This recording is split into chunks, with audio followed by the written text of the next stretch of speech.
Boris Johnson and Joe Biden are set to discuss the relaunch of US to UK travel following the pandemic as they meet ahead of the G7 summit. The two leaders also said they will work to agree a new commitment on challenges, including climate change and security, as well as on efforts to resume transatlantic travel. The US president will meet the Prime Minister in Cornwall today on Mr. Biden's first overseas visit since entering the White House. No immediate breakthrough is expected on resuming travel between the US and the UK, which ground to a halt as the COVID pandemic hit.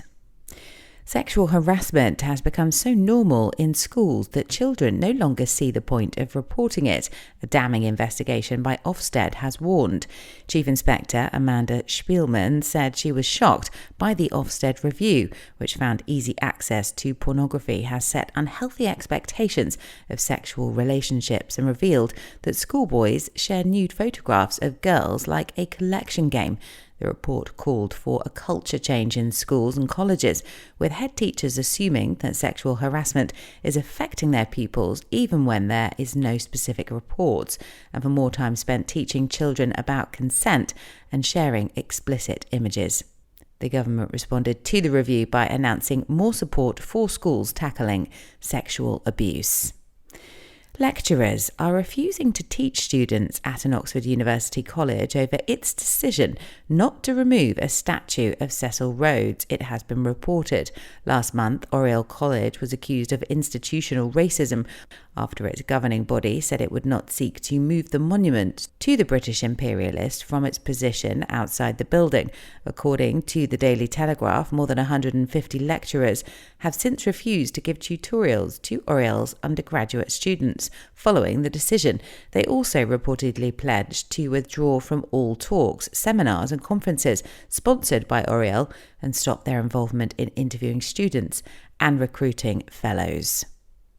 Matt Hancock is today expected to face further questions about accusations made by Dominic Cummings as he appears in front of a select committee. The Health Secretary was accused by the Prime Minister's former chief aide of lying to Boris Johnson over coronavirus plans and being disastrously incompetent.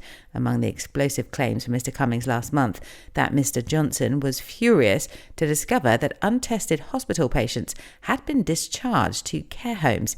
He alleged that Mr. Hancock had told them both that people being discharged would be tested.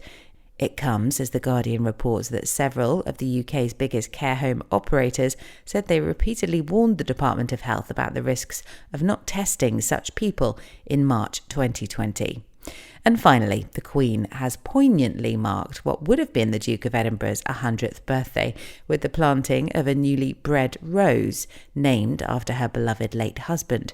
The monarch received the gift from the Royal Horticultural Society and watched it placed in the Windsor Castle gardens last week to commemorate Philip's centenary. She described the Duke of Edinburgh rose, which is deep pink, dappled with white lines and double-flowered, as lovely, and the tribute as very kind. For the Evening Standard, I'm Jo Yule.